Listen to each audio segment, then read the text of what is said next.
Well, the Democratic primaries are continuing with the next debate scheduled on February 19th. And as of now, Bernie Sanders and Pete Buttigieg are leading the pack with 12 and 13 delegates, respectively. And joining us now is the founder and president of the Jerusalem Washington Center, Gideon Israel, who will be breaking down where the Democratic candidates stand when it comes to Israel in the coming weeks. Now, everyone's talking about Bernie Sanders. He has had a lot of success so far on the campaign trail. He has. He's building on the movement that he built in 2016, which was really quite impressive, because you had a guy who was a backbench senator, not so well known, and he came out of nowhere to challenge the Clinton machine. And he started when he entered the race, he was like 70 points behind. And this guy, with his ideas, he went out, he convinced people with small dollar donations. He didn't take money from billionaires and PACs. He went out and convinced people, and he really challenged. He really gave a fight to Hillary Clinton. And now, 4 years later, he has all that base built, and the country has also, and especially the Democratic Party, has moved farther to the left. So he's he's in the center of things. Well, where does he fall on Israel policy? Right. Because we know that historically he's made a lot of comments that... Well, he's been viewed as anti-Israel. He has. Right. So I would divide it into three. There's Bernie Sanders' rhetoric, there's action, and then there's his advisors. In rhetoric, he's been advocating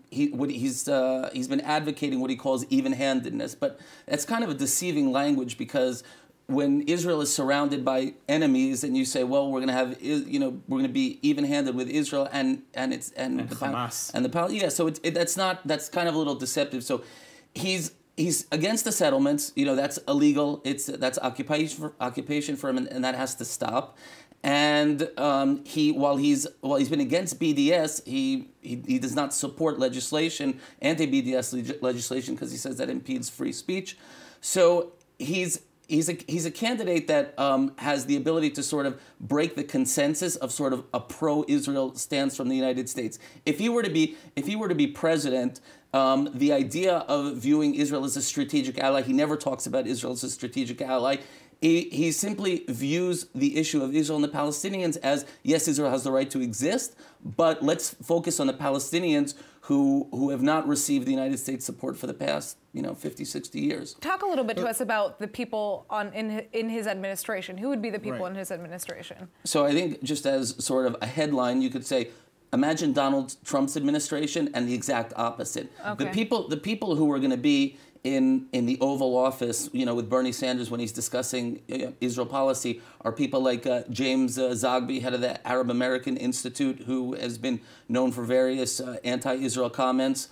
You're going to have people like Linda Sarsour, who's been a surrogate to him, who said that if you're, how can you be against white supremacy and also support Israel? You're going to have people like Matt Duss and Faiz Shakir. Matt Duss is his foreign policy advisor, and he's promoted anti-Semitic conspiracy theories when he worked at the Center for American Progress.